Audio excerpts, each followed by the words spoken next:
Para a gente pegar um pouquinho melhor o contexto aqui do texto, nós vamos fazer a leitura a partir do verso 41. Porém, a análise, a exposição, vai ficar restrita aos versos 44 a 47. Então, se você já encontrou o texto, acompanhe comigo a leitura de Atos 2, a partir do verso 41. Diz o seguinte, o texto da palavra de Deus. Então, os que aceitaram a palavra de Pedro foram batizados, havendo um acréscimo naquele dia de quase 3.000 pessoas. E perseveraram na doutrina dos apóstolos, e na comunhão, no partir do pão e nas orações. Em cada alma havia temor, e muitos prodígios e sinais eram feitos por meio dos apóstolos. Todos os que criam estavam juntos e tinham tudo em comum. Vendiam as suas propriedades e bens, distribuindo o produto entre todos, à medida que alguém tinha necessidade. Diariamente perseveraram unânimes no templo, partiam pão de casa em casa e tomavam as suas refeições com alegria e singeleza de coração, louvando a Deus e contando com a simpatia de todo o povo. Enquanto isso, o Senhor lhes acrescentava dia a dia os que iam sendo salvos. Então, queridos, o texto que nós estamos analisando, ele trata do início da história da igreja.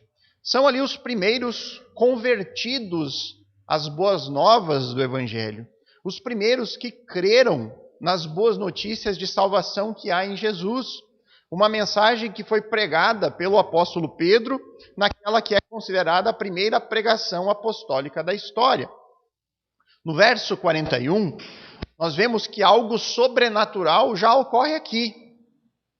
É dito que quase 3.000 pessoas, naquele momento, depois da pregação do apóstolo Pedro, abraçaram o evangelho e passaram a fazer parte do grupo dos discípulos de Jesus, que eram naquele momento liderados pelos apóstolos.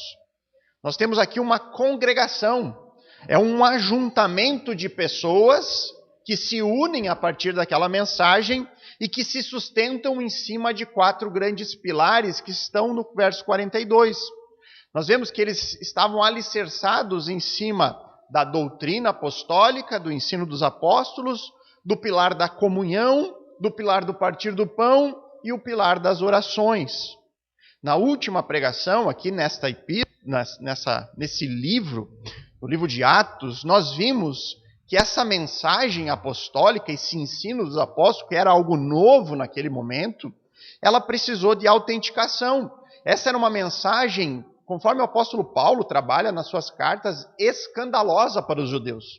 Os judeus escutavam a mensagem de um Messias que foi morto e ficavam escandalizados com isso.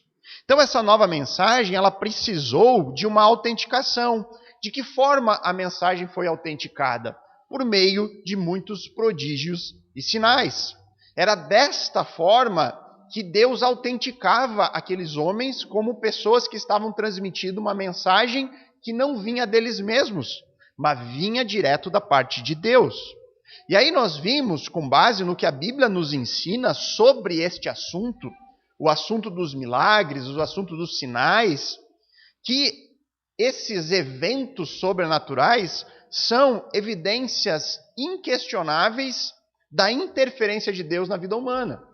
De tal forma que aquilo acontecia e as pessoas ficavam maravilhadas, porque viam, sem poder questionar, que Deus estava agindo por meio destes homens que traziam essa nova mensagem. Nós vimos pelo relato bíblico que o Senhor, ele realiza milagres com objetivos específicos. Ao longo da história bíblica foi assim. Nós vemos que Deus realizou milagres como forma de demonstrar o seu poder. Especialmente isso acontece lá no Êxodo, por meio de Moisés, por meio das pragas. Deus ali mostra o seu poder para o seu próprio povo e para os inimigos do seu povo. Nós vemos que Deus também faz milagres como formas de livramento, de bênçãos para o seu povo. Isso vai ocorrer várias vezes aqui no livro de Atos, quando muitas vezes os apóstolos são livres da prisão de maneira milagrosa. Nós vimos também, e aí mais especificamente por conta do texto, que os milagres também foram a forma de Deus autenticar os seus mensageiros autorizados.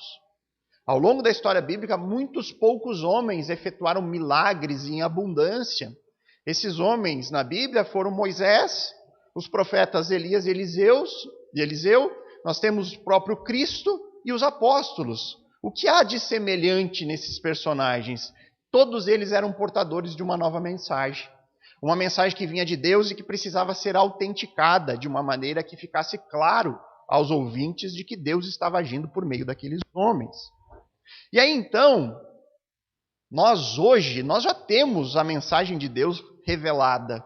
Nós já temos toda a revelação a nós. Nós sabemos o início e o fim. Nós temos de Gênesis a Apocalipse. Não existe mais necessidade de autenticação de nenhuma nova mensagem. Não existem mais profetas de Deus por aí revelando coisas novas. Portanto, os milagres no tempo presente, eles ocorrem como respostas de oração. Resposta da oração do seu povo. Deus pode efetuar milagres desta forma, mas não mais há ninguém com esta capacidade, com um dom de efetuar milagres nas semelhanças de Moisés ou até mesmo dos apóstolos. Então hoje, irmãos, avançando um pouco mais na análise do texto, nós veremos que o sobrenatural, essas evidências da ação de Deus na vida humana, elas não ocorrem somente em fatos inexplicáveis, em eventos grandiosos. Não é somente quando o fogo cai do céu que nós vemos Deus interferindo na nossa vida. Há também algo sobrenatural que pode ser experimentado na nossa vida comum. E isso é maravilhoso. A conversão, eu falei na semana anterior, na última pregação, melhor, que muitas vezes nós não valorizamos o grande milagre da conversão. É um milagre um pecador se arrepender dos seus pecados e crer em Cristo. Porque o seu coração é duro. O seu coração é de pedra. Então, quando nós vemos alguém entregando a sua vida a Cristo, nós estamos diante de uma intervenção de Deus em nosso meio. Isso é um milagre tremendo, que muitas vezes não é valorizado pela igreja cristã, que busca por coisas maravilhosas, por coisas inexplicáveis aos nossos olhos. Nós devemos sim valorizar os pequenos milagres, os milagres do ordinário, da nossa vida comum.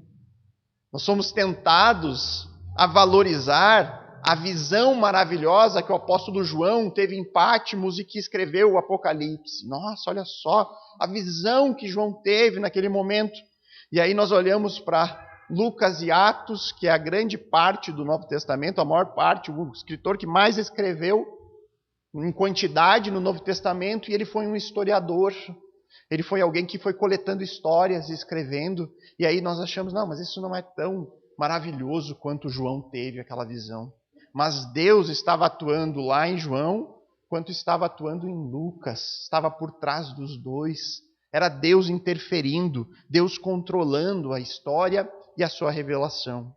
Então aqui, irmãos, nos versículos 44 a 47 de Atos 2, eles vão mostrar para nós como que era a vida comum dessa igreja extraordinária.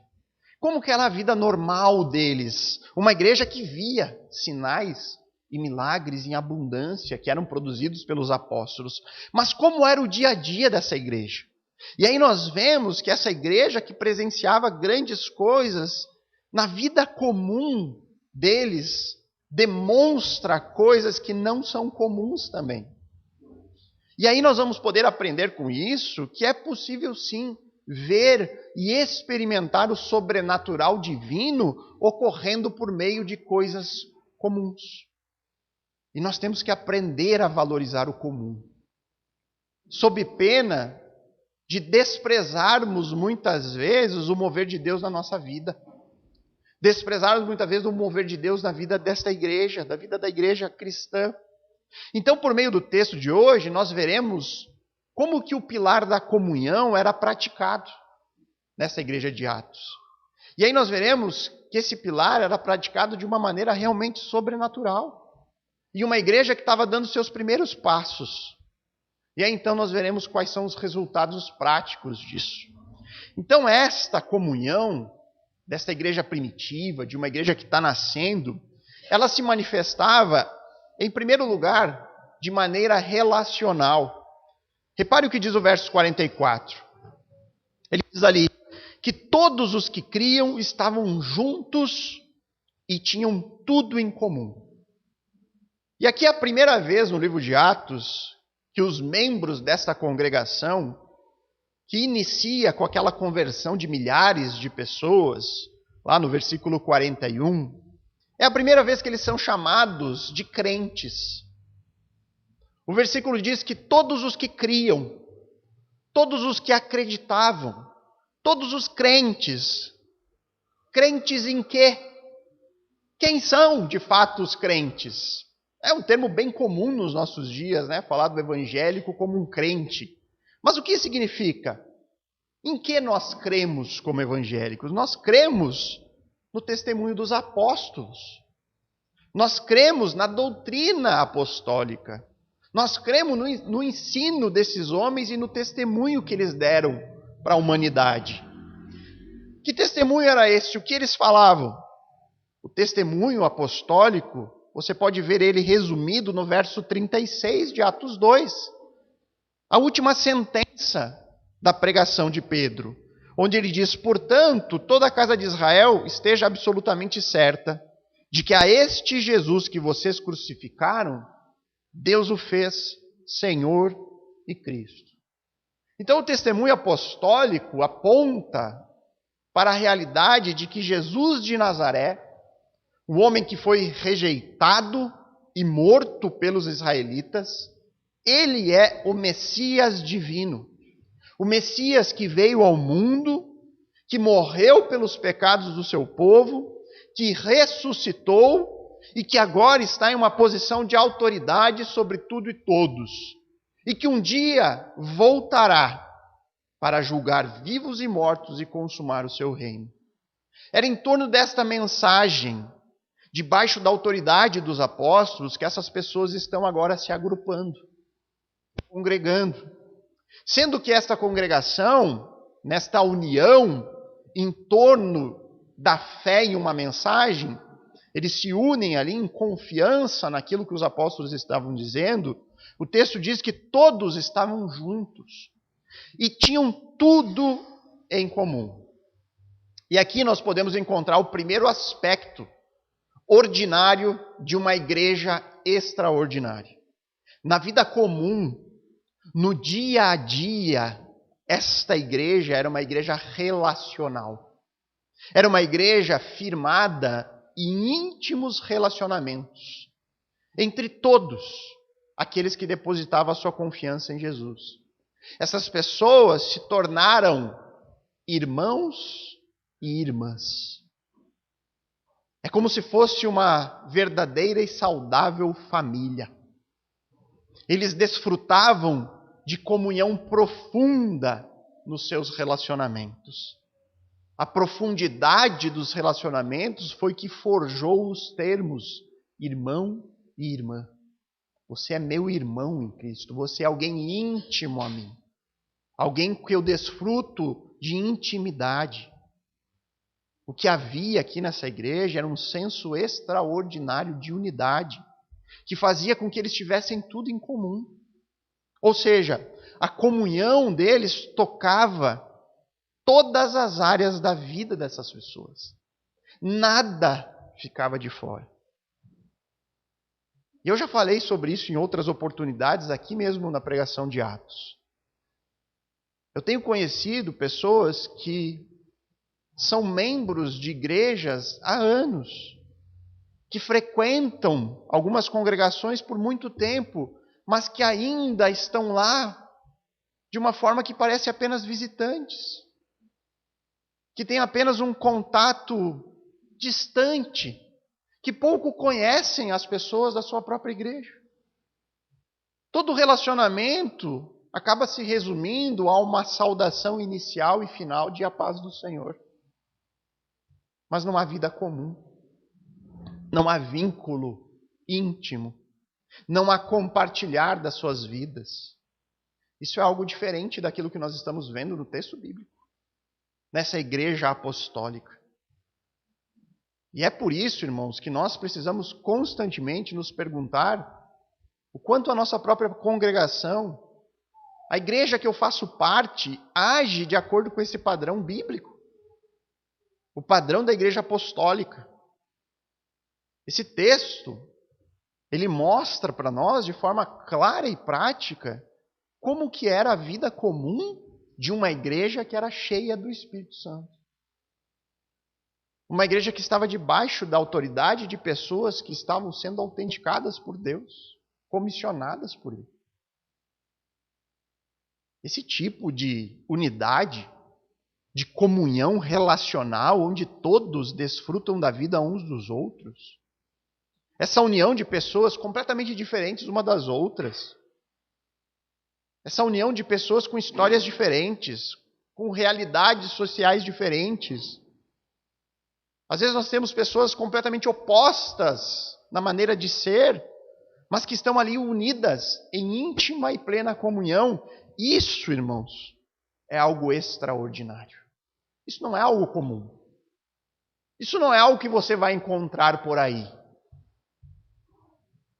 E ao longo da história, o cristianismo ele tem unido em um só corpo os mais improváveis grupos.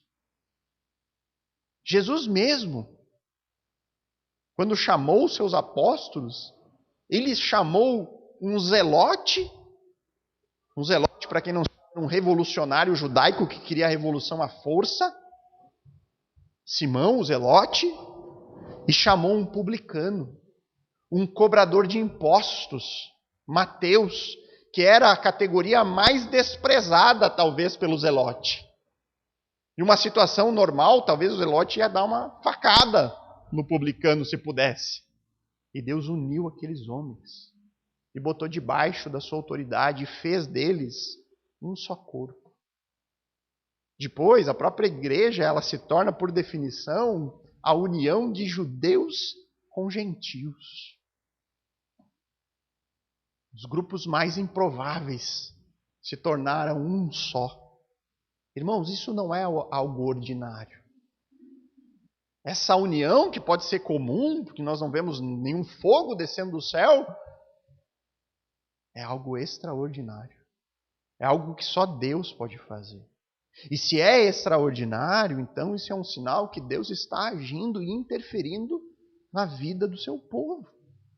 Isso é um sinal de que o Senhor está no nosso meio, está nos transformando, está nos fazendo agir de uma maneira que não seria o normal. O normal era ter disputa e contendas entre nós. Mas se Deus nos une e nos aproxima de tal maneira em que nós chamamos os outros de irmãos, isso é algo sobrenatural.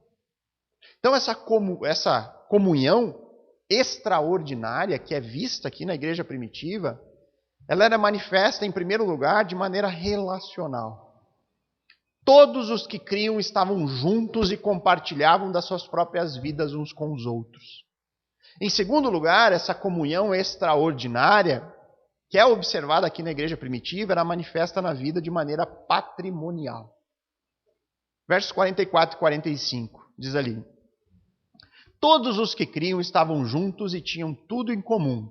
Vendiam as suas propriedades e bens, distribuindo o produto entre todos, à medida que alguém tinha necessidade. Irmãos, ao longo da história, esse texto, esses versículos aqui, eles têm sido distorcidos e mal compreendidos por diversas vezes. Será que os apóstolos aqui e a igreja primitiva defendiam uma ideia de comunidade semelhante àquilo que hoje é chamado de comunismo ou de socialismo em nossos dias? Porque há muitos cristãos que defendem essa ideia. Mas quando nós temos uma saudável interpretação do texto, isso vai nos mostrar que essas ideologias estão muito distantes dos princípios do Novo Testamento. Nesta igreja aqui que nasce no primeiro século, você tem ali uma realidade social de pessoas em extrema pobreza com pessoas que prosperavam. E aí dentro do contexto judaico, eles ainda não haviam passado por nenhuma revolução marxista que trouxesse preconceito em relação ao rico. Para o judeu, riqueza era vista como bênção de Deus. Se alguém era próspero, era sinônimo, era consequência da bênção de Deus sobre a vida dele. Então o judeu, ele olhava para uma pessoa com posses, com propriedade, com riqueza, e ele via ali uma oportunidade de ter trabalho, de ter algum tipo de renda ali. Locais, cidades onde havia muitas pessoas prósperas, eram locais de muita prosperidade, porque havia riqueza sendo compartilhada. Eles viam isso como uma bênção de Deus. E aí o texto de Atos aqui nos informa que essas pessoas que desfrutavam de uma condição privilegiada, abençoada por Deus, elas estavam sendo tocadas no seu coração, no seu íntimo, a se desfazer do seu patrimônio para compartilhar, para abençoar, para repartir com algumas pessoas que naquele momento passavam por necessidades. E aqui é muito importante ressaltar isso. O senhor pode olhar no texto que essa decisão de vender os bens e compartilhar com os necessitados, ela não foi imposta pelos apóstolos. Isso é muito diferente das ideologias dos nossos dias, onde a distribuição da riqueza é imposta pelo Estado. As pessoas são obrigadas a viver em um regime de comunhão. Mas você não vai encontrar em lugar nenhum no Novo Testamento qualquer mandamento que imponha sobre o cristão que eles têm que vender tudo e ter tudo em comum. Que o cristão deve vender tudo e entregar para a igreja administrar e distribuir entre as pessoas. Você não encontra mandamentos sobre isso. O que nós vemos aqui é uma igreja extraordinária, que possuía uma conduta de amor ao próximo como algo que era comum, que fazia parte da vida deles. Eles doavam os seus bens para suprir a necessidade dos seus irmãos, e eles faziam isso simplesmente porque eles queriam fazer isso. Era um desejo profundo que partia de um coração transformado de abençoar, de não ver um irmão em necessidade. Havia um claro entendimento entre eles de que Deus havia dado a ele aquela condição. E se Deus havia concedido a eles propriedades, uma condição financeira melhor, Deus estava dando a eles também a oportunidade de abençoar, o privilégio de reduzir o sofrimento dos outros. Era uma disposição que partia de um coração transformado. E essa disposição vai proporcionar aquilo que nós veremos mais adiante, no capítulo 4, verso 34 de Atos. No capítulo 4, verso 34 diz que entre eles não havia nenhum necessitado, porque os que possuíam terras ou casas, vendendo-as, traziam os valores correspondentes. Não havia ninguém passando por dificuldades, porque havia uma disposição de cada um que tinha condições de abençoar aquele que não tinha. E isso aqui, irmãos, não é uma defesa da pobreza ou uma orientação de que o cristão ele não pode desfrutar de riqueza. Nada disso. O ponto aqui do texto, irmãos, é que numa verdadeira igreja, numa verdadeira comunidade cristã, você não vai encontrar pessoas na miséria. Você não vai encontrar pessoas passando por necessidades básicas. Você não vai encontrar viúvas e órfãos mendigando para poder sobreviver. Você não vai encontrar pessoas prósperas sendo insensíveis em relação às necessidades dos seus irmãos. Você não vai encontrar. O principal ponto aqui é que esta decisão de abençoar parte de um coração e de uma mente transformada pelo Evangelho. Existe uma mudança na maneira dessas pessoas que antes tinham e estavam vendendo, uma mudança deles verem o mundo. E isso foi o Evangelho que fez. O que faz, irmãos? Pense nisso, o que faz alguém ter esse tipo de desprendimento material que nós vemos aqui no texto? O que é que faz alguém vender algo que é precioso, que foi conquistado a longas custas, a muito trabalho, e você vende aquilo para compartilhar? O que faz alguém ter esse tipo de decisão? Vem de um coração e de uma mente que mudou a maneira de enxergar essa vida. Jesus instruiu isso aos seus discípulos lá no Sermão da Montanha. Em Mateus 6, versos 19 a 21, ele disse: não acumulem tesouros sobre a terra, onde as traças e a ferrugem corroem, e os ladrões escavam e roubam, mas ajuntem tesouros no céu, onde as traças e a ferrugem não corroem, e onde os ladrões não escavam nem roubam. Porque onde estiver o seu tesouro, aí também estará o seu coração. Então, quando nós vemos essas pessoas, o texto de Atos, se desfazendo dos seus tesouros na terra, e aqui muitos vão dizer: que povo louco, como é que eles fizeram isso? Loucos de espertos. Por quê? Porque eles estavam, na verdade, acumulando um outro tipo de tesouro. Eles estavam ali realizando o melhor de todos os investimentos. Eles estavam trocando o duvidoso pelo tesouro certo. Aquele que jamais perde valor. Aquele que jamais enfrenta a crise econômica. Aquele que jamais pode ser roubado ou destruído. Na vida comum desta igreja, que não era nada comum, nós vemos atos de amor em favor ao próximo.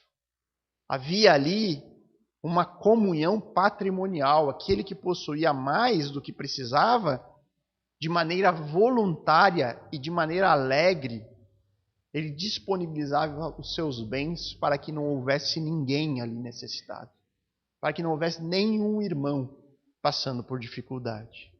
E isso não era feito por coação, mais uma vez, e sequer por instrução apostólica.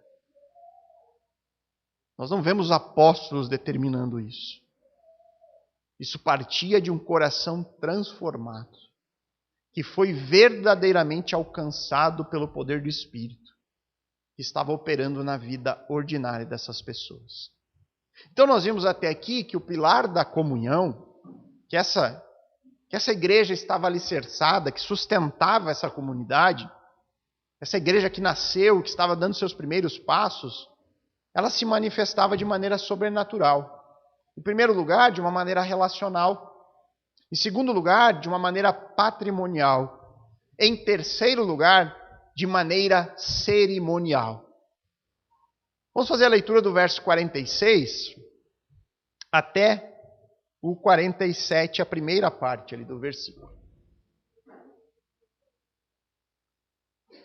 O texto diz: diariamente perseveraram unânimes no templo, partiam pão de casa em casa e tomavam as suas refeições com alegria e singeleza no coração, louvando a Deus. Então Lucas aqui continua descrevendo como que era a vida comum dessa igreja. Como que era a vida ordinária de uma igreja extraordinária. Diariamente, o texto nos diz, ou seja, todos os dias, os discípulos de Jesus, os membros dessa igreja primitiva, perseveraram de maneira unânime, indo ao templo, e aqui vem a dúvida, como assim?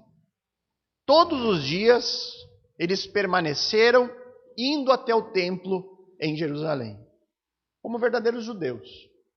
Então, para entender isso, irmãos, nós temos que lembrar o contexto. Qual é o momento da história aqui? O porquê que eles fizeram isso? E aqui neste momento, não houve ainda um rompimento do cristianismo com o judaísmo. Essa igreja primitiva, ela permaneceu por um bom tempo, adorando no templo junto com o judeu, naquele local que eles consideravam como a casa do Senhor. Demorou um pouquinho mais para que essa igreja pudesse compreender quais são as implicações teológicas no sacrifício de Jesus. Como que o sacrifício no templo foi substituído, como que o sacerdócio agora era no sacerdócio de todos os crentes. Isso levou um tempo para ser assimilado. Então, esses primeiros crentes aqui, eles se consideravam judeus que haviam presenciado o cumprimento do Antigo Testamento na vida, morte e ressurreição de Jesus.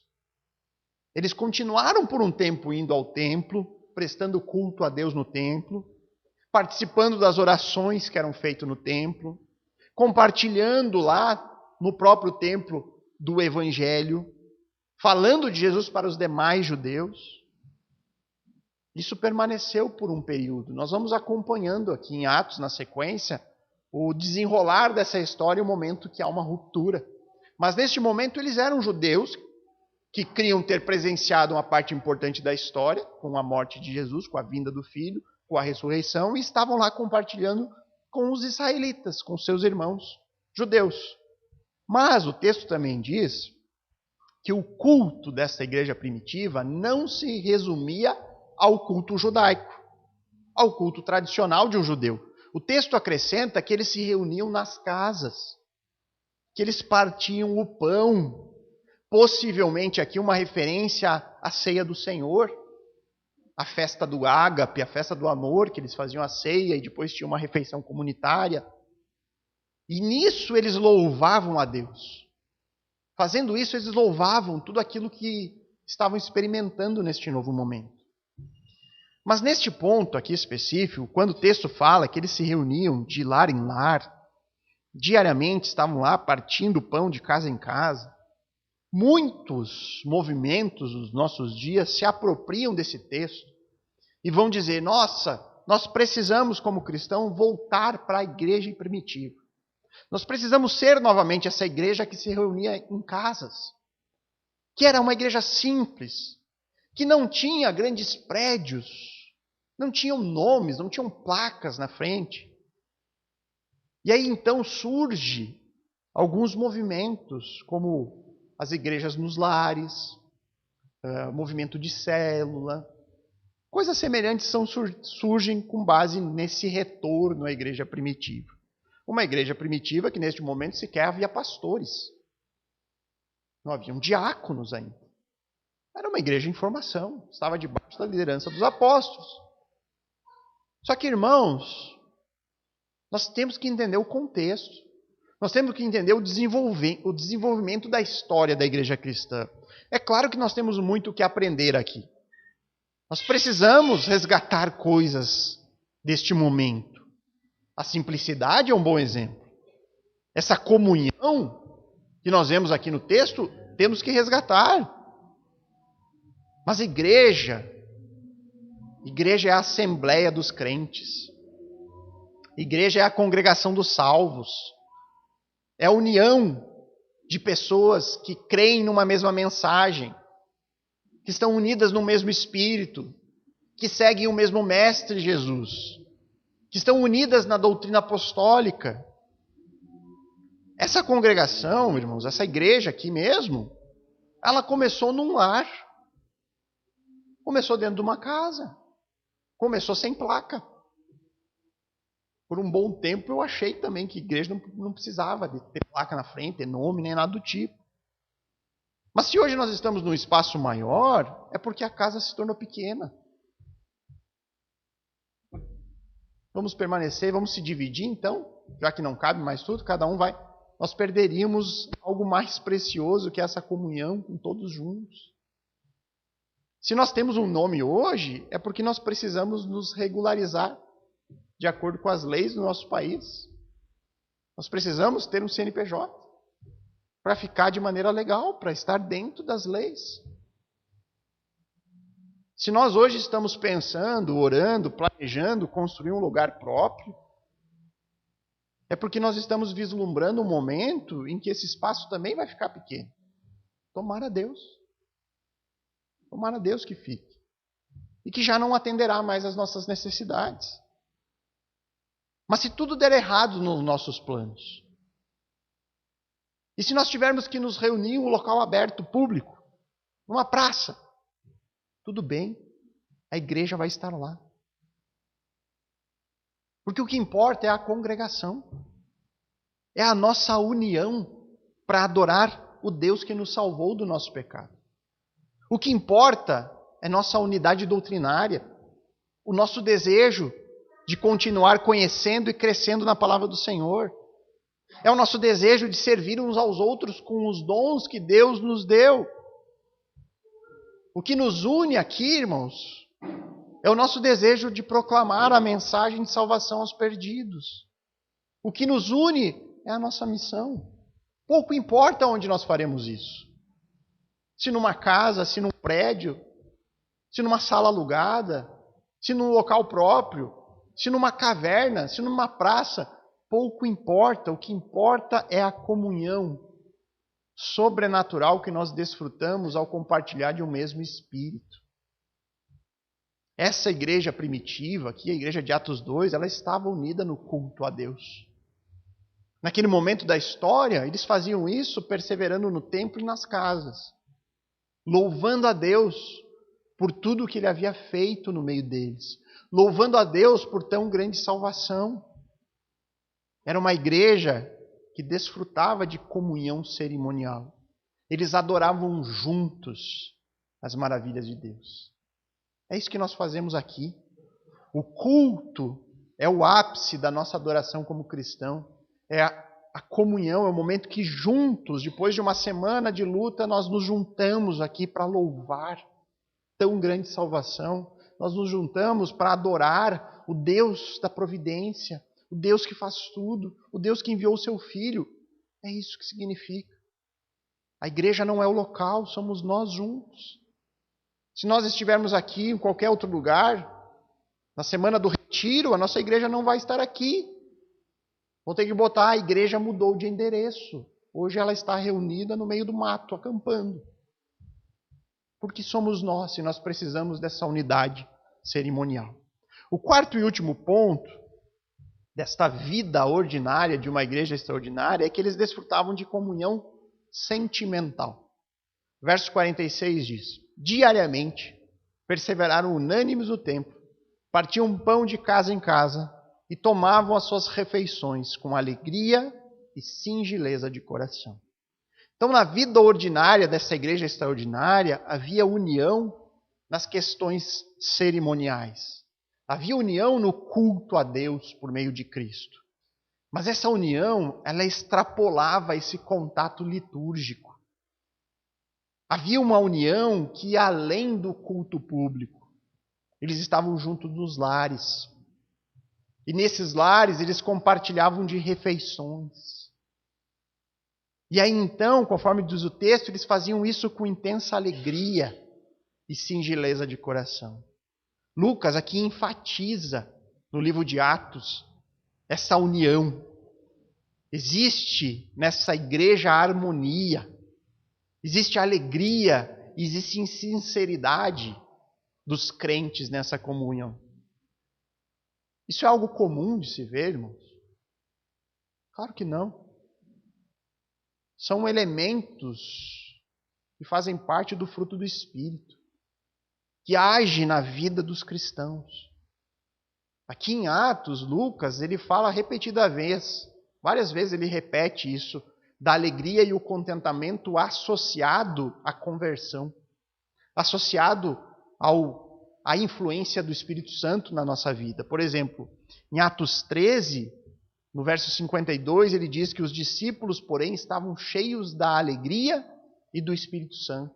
Ele coloca a alegria e o Espírito associados. Tem um outro texto que narra a conversão de um carcereiro, onde Lucas diz, em Atos 16, 34, que levando-os para a sua própria casa, deu-lhes de comer. E com todos os seus manifestava grande alegria por ter crido em Deus. Ou seja, há uma alegria associada à conversão. Existe uma alegria associada à fé verdadeira. E essa alegria, ela é fruto do Espírito. É fruto do Espírito Santo na vida dos que são salvos. Não é apenas um momento de euforia. É um momento de felicidade extrema. Não, tem origem na convicção da salvação que foi operada. Essa alegria inabalável que em meio à tristeza, em meio ao choro, nos mantém. É diferente de só um êxtase. Essa alegria tem alicerce, é fundamentada na esperança das promessas. E isso é compartilhado por todos os crentes. A verdadeira fé nos une de uma maneira sentimental. Nós que cremos, estamos unidos em um mesmo espírito.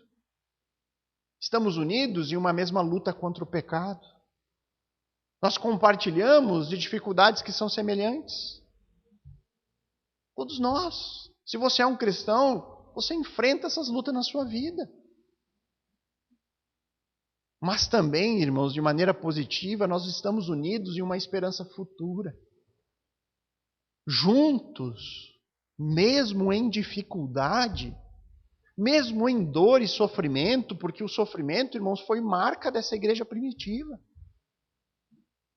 Dessa igreja dos primeiros séculos. Uma igreja intensamente perseguida. Muitos cristãos nesse período morreram queimados em fogueiras. Muitos cristãos morreram na arena, em Roma, no Coliseu, sendo devorado por feras, por leões, por cães. E os relatos dizem que eles morriam cantando louvores a Deus. Morriam adorando de maneira alegre. Por quê? Porque juntos nós cristãos nos alegramos nas promessas. O nosso olhar vai para frente, vai para o além dessa vida. Nós seguimos o mesmo alvo, compartilhamos o mesmo objetivo. Estamos cientes de nossas obrigações uns com os outros.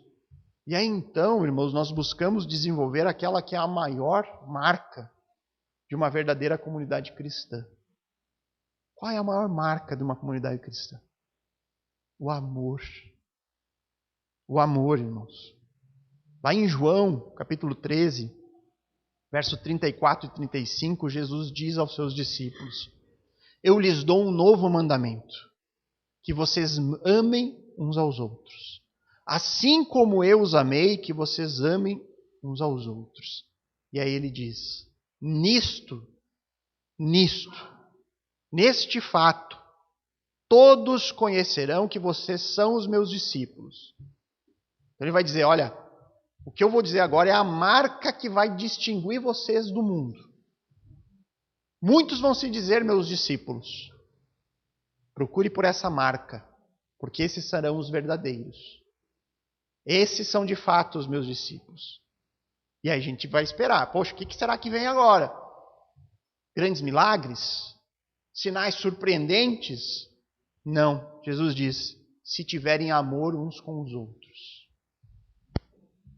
Essa marca, irmãos, precisa estar presente entre aqueles que creem. Precisa estar presente em uma igreja que se diz cristã. Segundo Jesus, esta é uma marca distintiva.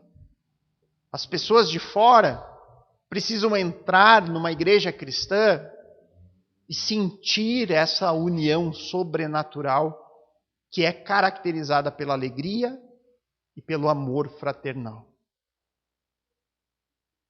E ela deve perceber que isso é feito com singeleza de coração, ou seja, é algo com simplicidade e sinceridade.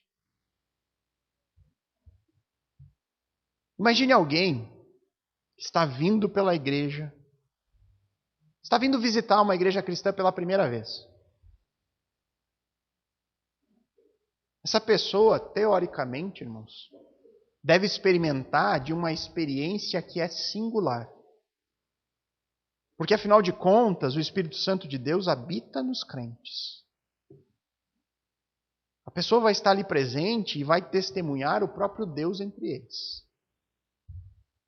Essa é a realidade bíblica. Essa é a realidade da igreja cristã.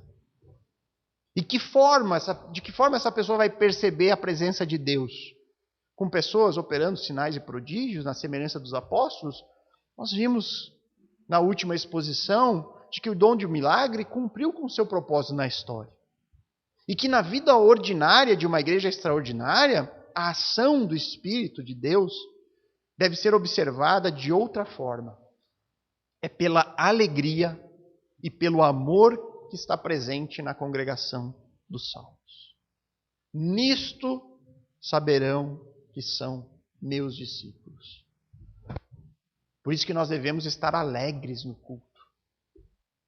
A gente não pode chegar no culto com aquela expressão de que arrasado, triste, cabeça baixa. Não, você está aqui para adorar a Deus.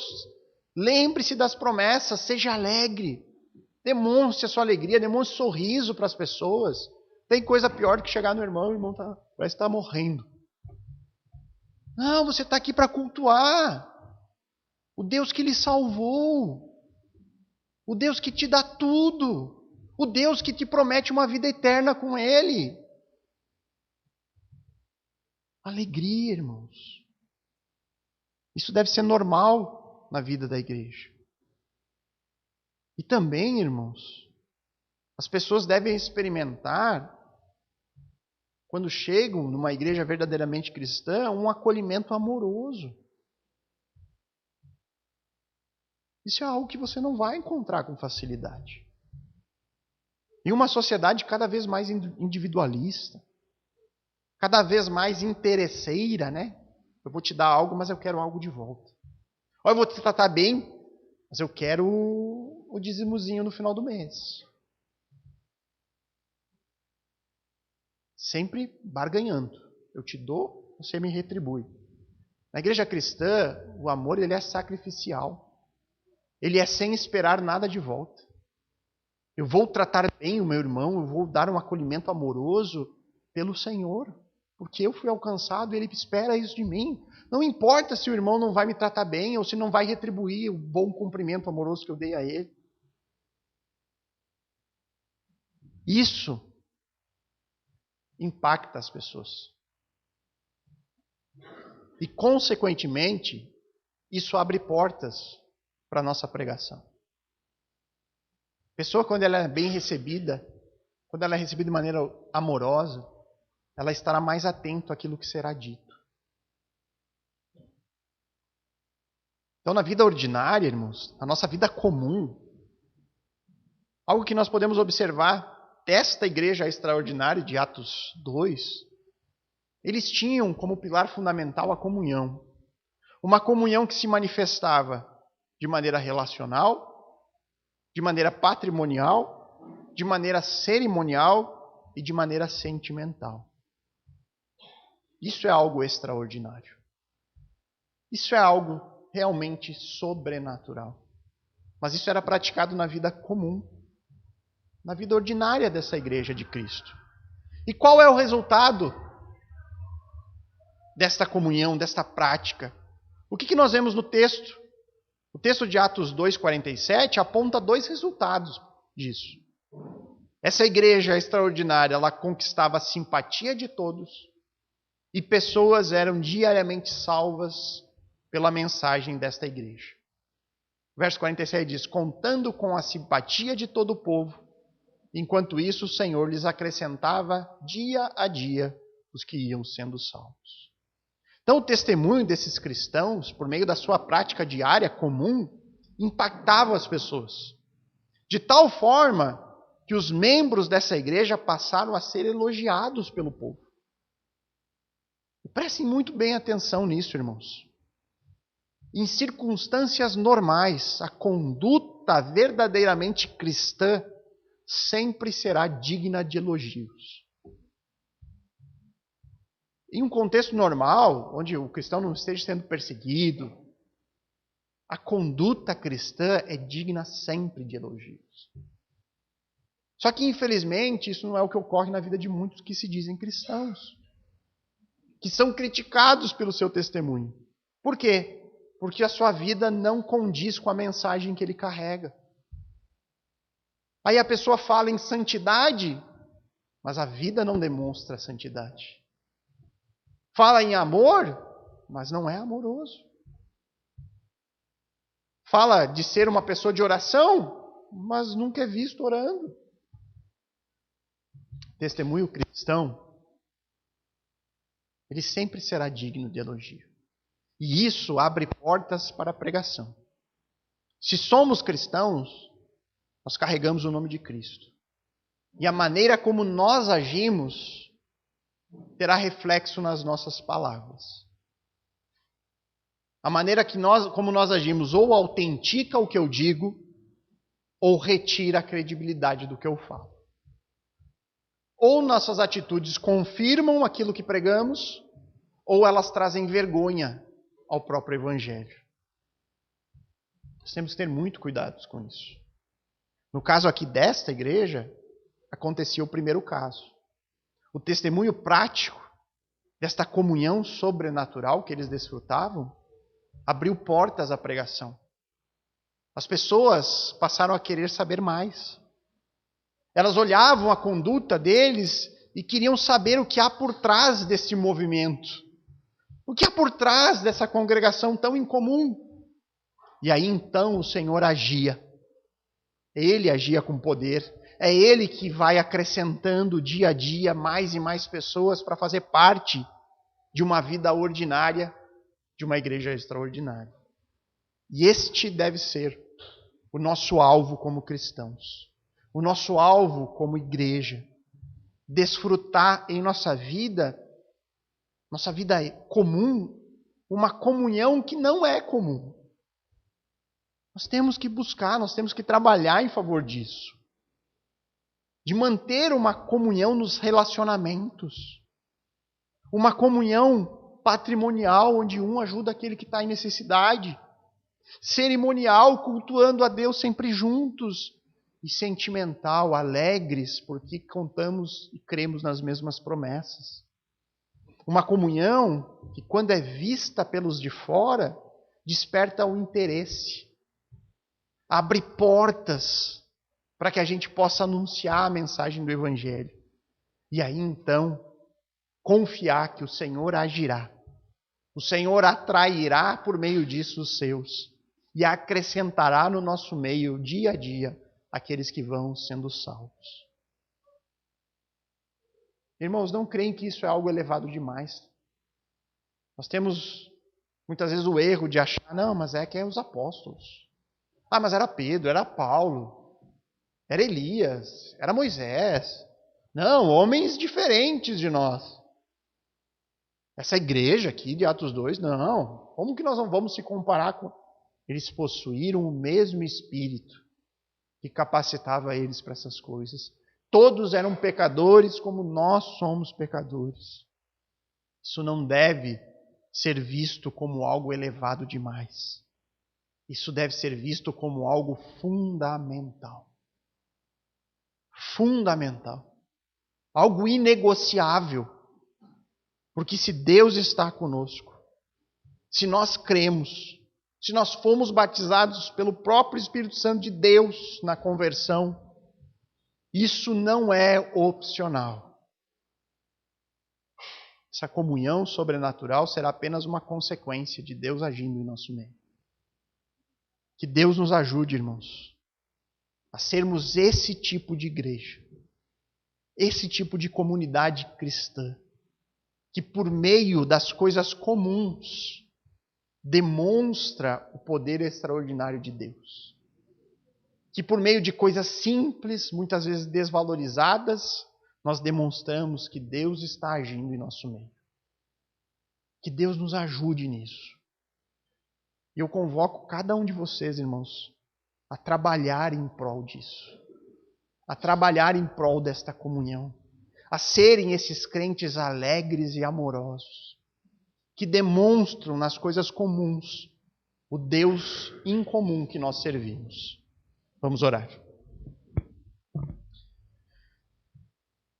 Bondoso Deus, querido Pai, graças te damos mais uma vez pela Tua palavra, mais uma vez pela Tua revelação a nós que nos ensina sobre todas as coisas. Um texto hoje que demonstrou como vivia a vida comum desta igreja, que não era nada comum. Uma igreja que prosperou no sentido de teve sucesso na pregação do Evangelho. Uma igreja que era bem vista aos olhos de todos, porque desfrutavam de uma comunhão na sua vida comum, que é algo realmente extraordinário. O poder de Deus, neste momento, podia ser visto pelos milagres, mas não só por isso. Especialmente, eles eram vistos por meio de uma vida comum, de comunidade, de comunhão, onde todos tinham tudo junto. Eram verdadeiros irmãos e irmãs, compartilhavam de sua vida, do seu patrimônio, compartilhavam do culto, compartilhavam dos seus sentimentos em relação à obra de Cristo na vida deles. Pai, nós sabemos os nossos erros, as nossas falhas, os nossos pecados. Nós sabemos que jamais seremos perfeitos, mas nos ajuda, Pai, a sermos esse tipo de igreja, a sermos esse tipo de crente que se alegra nas promessas, que demonstra amor uns pelos outros, que se importa, que doa da sua própria vida em favor dos outros. Que o Senhor nos ajude a, por meio do testemunho, poder abrir portas para o anúncio, para a pregação do Evangelho. E aí então nós poderemos confiar que o Senhor agirá, que o Senhor está no nosso meio e o Senhor acrescentará dia a dia dos seus filhos para ouvir da palavra de Deus e para se unir a nós. Em uma igreja que certamente é muito comum, mas que precisa demonstrar aquilo que é incomum, aquilo que é sobrenatural, aquilo que faz de nós sermos de fato uma comunidade cristã, uma congregação de pessoas verdadeiramente habitadas pelo Espírito Santo. Esse é o nosso desejo e oração em nome de Cristo. Amém.